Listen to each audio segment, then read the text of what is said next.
എല്ലാവർക്കും എൻ്റെ മറ്റൊരു വീഡിയോയിലേക്ക് സ്വാഗതം. ഇന്ന് നമ്മൾ പരിചയപ്പെടാൻ പോകുന്നത് ഒരു കലാകാരനെയാണ്. അദ്ദേഹം കോട്ടയം സ്വദേശിയാണ്. ദാസേട്ടൻ്റെ ഫിഗർ കേരളത്തിൽ അങ്ങോളം ഇങ്ങോളം അപരനായിട്ട് അനുകരിക്കുന്ന കോട്ടയം സുരേഷാണ് നമ്മോടൊപ്പം ഉള്ളത്. നമുക്ക് അദ്ദേഹത്തെ ഒന്ന് പരിചയപ്പെടാം. ശ്രീഗണനാഥ സിന്ദൂരവർണ്ണ കരുണസാഗര കരിവദന ലംബോദര ലഘുമികര അംബാസുത അമരവിനുദ ലംബോദര ലഘുമികര. നമസ്കാരം. സ്വദേശം കോട്ടയത്ത് എവിടെയാണ്? നട്ടാശ്ശേരിയിൽ സൂര്യകാലമന ഇല്ലാതെ തൊട്ടടുത്താണ് താമസിക്കുന്നത്. ഈ എത്ര നാളായി ഈ കലാരംഗത്തേക്ക് പ്രവേശിച്ചിട്ട്? ദാസേട്ടൻ്റെ ഫിഗറായിട്ടാണ് സുരേഷ് ചേട്ടൻ്റെ ഇപ്പം കേരളത്തിലെ ഇല്ലെങ്കിൽ കോട്ടയത്തൊക്കെ നന്നായിട്ട് അറിയപ്പെടും. തീർച്ചയായിട്ടും. സുരേഷ് ചേട്ടൻ സംഗീതം പഠിച്ചിട്ടുണ്ടോ? ഒരു 5-6 കൊല്ലം പഠിച്ചിട്ടുണ്ട്. ഞാൻ 6 കൊല്ലത്തോളം പഠിച്ചിട്ടുണ്ട്. സ്കൂളിലൊക്കെ പഠിക്കുന്ന സമയത്ത് കലാപ്രവർത്തനത്തിലൊക്കെ ഏർപ്പെട്ടിട്ടുണ്ടോ? ഉണ്ട്. ഒരു ജില്ലാതലത്തിൽ വരെ ഞാൻ പ്രൈസ് നേടിയാണ്. മാമമ്മാപ്പള കളി പണ്ടത്തെ സ്കൂൾ കലോത്സവത്തിൽ. അത് ലളിതഗാനത്തിനാണ് എനിക്ക് സെക്കൻഡ് കിട്ടിയത്. ആ സമയത്ത് സംഗീതം അഭ്യസിക്കുന്നുണ്ടായിരുന്നു? ആ കാലത്തല്ല, എനിക്ക് ഈ ഗാനമേള കൂടുതൽ താല്പര്യം വന്നപ്പോഴാണ് എനിക്കൊന്ന് ഇച്ചിരി സംഗതി അറിയണ്ടേ, സംഗീതം പഠിച്ചാലേ ഉള്ളൂ അതിനൊരു അടിസ്ഥാനം ഉണ്ടാകത്തുള്ളൂ നമുക്ക് തോന്നിയത്. അപ്പോൾ സ്കൂള് കഴിഞ്ഞിട്ട് പിന്നെ തുടർപഠനം എനിക്ക് അത് പ്രത്യേകിച്ചൊന്നും പറയുകയാണ്. എൻ്റെ ജീവിതം തുടങ്ങുന്നത് ലോഡിങ്ങിലൂടെയാണ്. 10-18 കൊല്ലം ഞാൻ ലോഡിങ് തൊഴിലാളിയായിട്ട് ജീവിച്ചു. 10ാം ക്ലാസ് കഴിഞ്ഞിട്ട് എനിക്ക് തുടർ പഠനത്തിന് സാഹചര്യമില്ലായിരുന്നു എൻ്റെ ജീവിതത്തിൽ. അതൊരു എന്നിരുന്നാലും കുഴപ്പമില്ല. നമ്മൾ 10-18 കൊല്ലം ജോലിയിൽ പ്രവേശിച്ചാലും അന്നൊന്ന് കിട്ടുന്നതോടെ കഴിഞ്ഞു പോകുന്നു. അതിനോടൊപ്പം ഈ കലയെ ഞാൻ സ്നേഹിച്ചിരുന്നു. പരിപാടി അന്നുണ്ടായിരുന്നു. അന്നത്രയും വലിയ പോപ്പുലർ ഒന്നും ആയിട്ടൊന്നുമില്ല. എന്ന് വെച്ചാൽ ആ കൂടെ വല്ലപ്പോഴും ഗാനമേളയ്ക്ക് പോകുന്നു. അത് ആദ്യകാലങ്ങളിൽ മംഗളം ഓർക്കസ്ട്ര എന്ന് പറഞ്ഞുണ്ടായിരുന്നു. മംഗളം അതൊരു 89-90 കാലഘട്ടങ്ങളിൽ അതിനകത്ത് ലോഡിങ്ങിലാണ് എനിക്കൊരു അവസരം ലഭിച്ചത്. അങ്ങനെ ഒരു ആളെ എനിക്ക് അവരുടെ സാധനങ്ങൾ കയറ്റി ഇറക്കുക, അതിലൂടെയാണ് എൻ്റെ പ്രയാണം തുടക്കം. അവരതിനെ പ്രോത്സാഹിപ്പിച്ചു. അപ്പോൾ പാട്ടിന് അതിനകത്ത് 2-3 ചില ആളുകൾ എന്നെ നന്നായിട്ട് പ്രോത്സാഹിപ്പിച്ചു. എടാ നീ പാടുന്നതല്ലേ, ഇടയ്ക്കൊക്കെ നോക്കുക കേട്ടോ. നമ്മൾ കുഴപ്പമില്ല, നമുക്ക് അവസരം കിട്ടിയിട്ടുണ്ടോ? ഒരു പ്രാവശ്യം എൻ്റെ ഡേറ്റ് ഒന്നും എനിക്ക് ഓർമ്മയില്ല. എന്നിരുന്നാലും അന്ന് പാടി ഓണപ്പൂവേ, എനിക്കത് മറക്കാൻ പറ്റില്ല. ഒരു അവസരം കിട്ടി. സംഗീതം പിന്നീട് സ്കൂള് ജീവിതം കഴിഞ്ഞിട്ടാണോ സംഗീതം പഠിച്ചത്? അതെ. അന്നേരം ഞാൻ പറഞ്ഞില്ല, അന്നേരത്തെ സാഹചര്യം അതാണ്. അത് കഴിഞ്ഞ് ഇതിനോടുള്ള താല്പര്യം തോന്നിയപ്പോൾ വീണ്ടും സംഗീതം പഠിക്കാനൊക്കെ. ഈ സ്വരങ്ങളൊന്ന് ചെല്ലാമോ?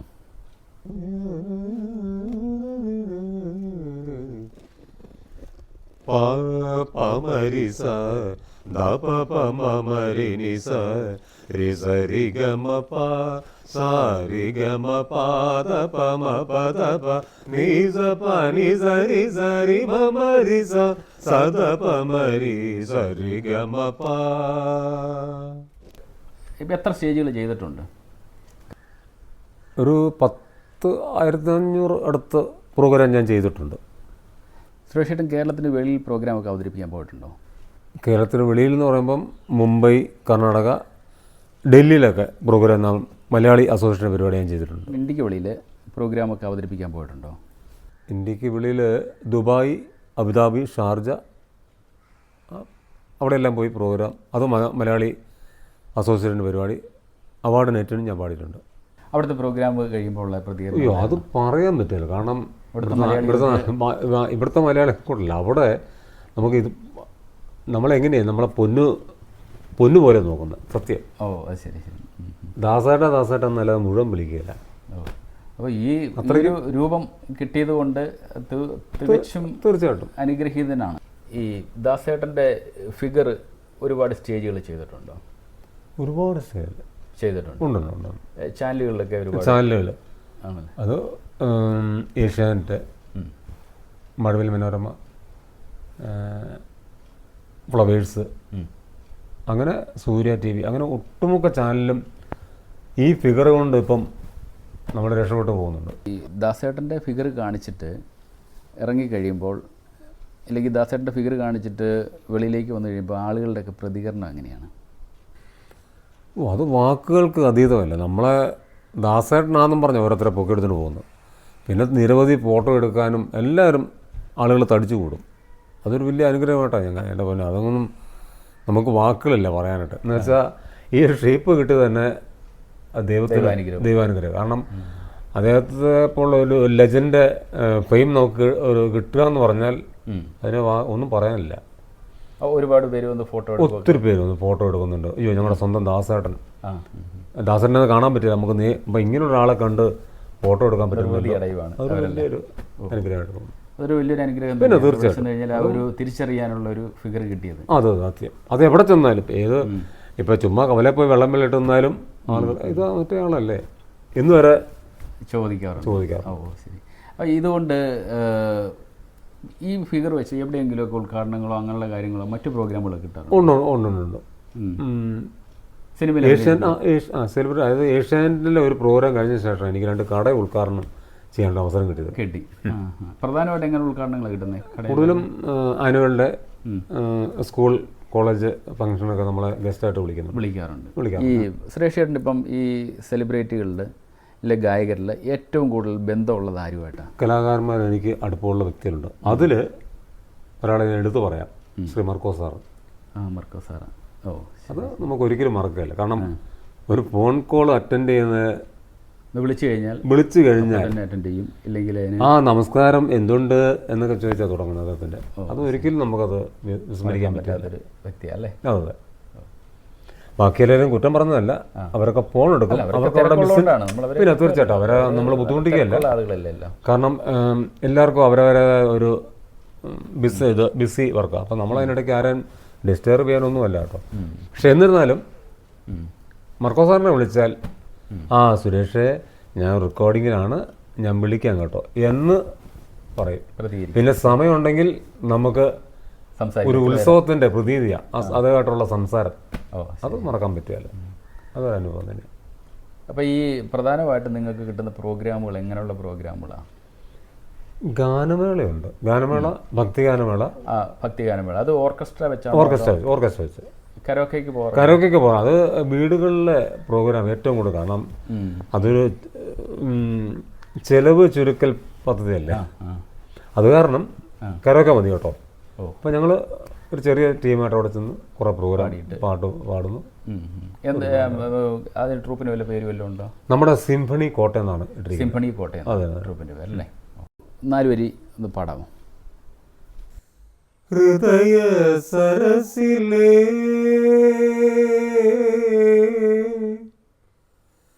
പ്രണയ പുഷ്പമേ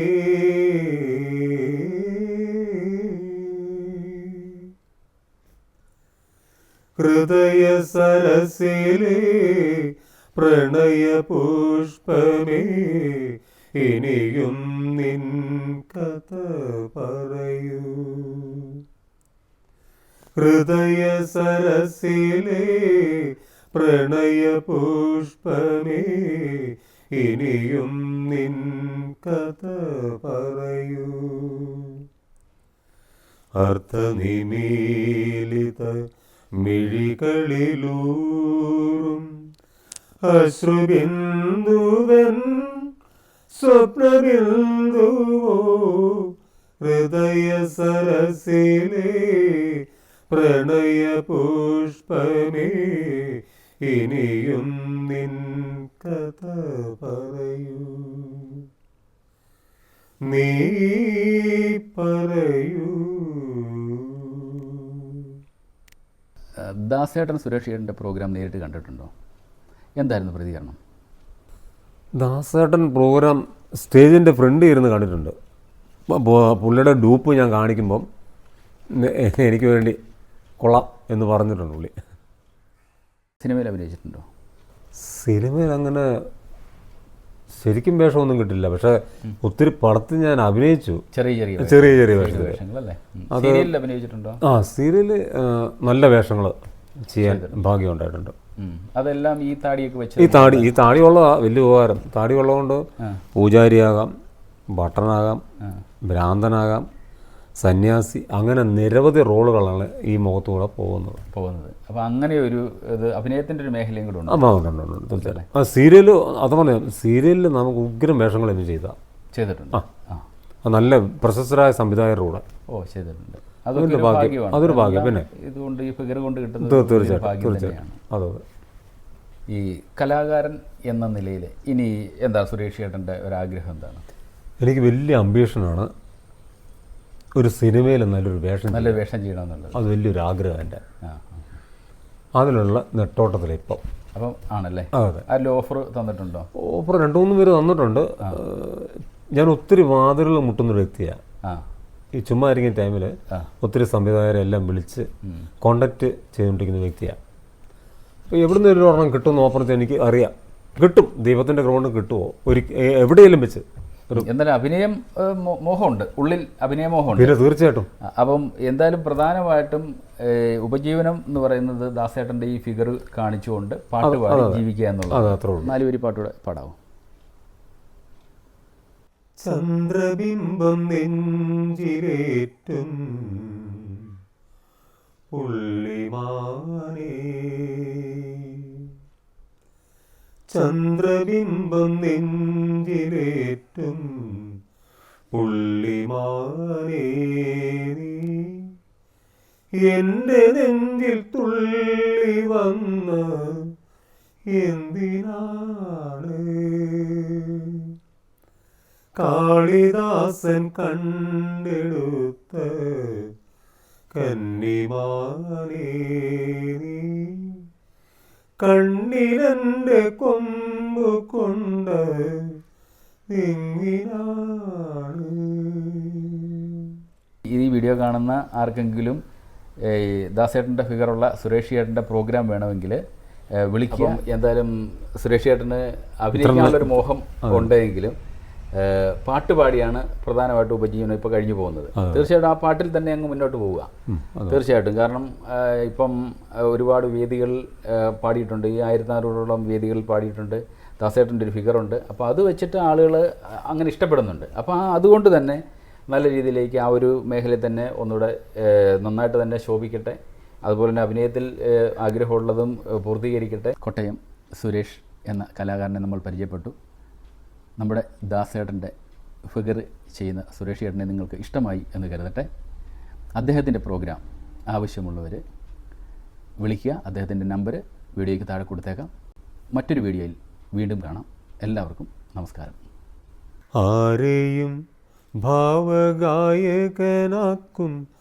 ആത്മസൗന്ദര്യമാണു നീ, നമ്രശിഷരായി നിൽപ്പു നിൻ മുന്നിൽ കമ്ര നക്ഷത്ര കന്യകൾ. ആരെയും ഭാവഗായകനാക്കും ആത്മസൗന്ദര്യമാണു നീ, നമ്രശിഷരായി നിൽപ്പു നിൻ മുന്നിൽ കമ്ര നക്ഷത്ര കന്യകൾ. ആരെയും ഭാവഗായകനാക്കും ആത്മസൗന്ദര്യമാണു നീ.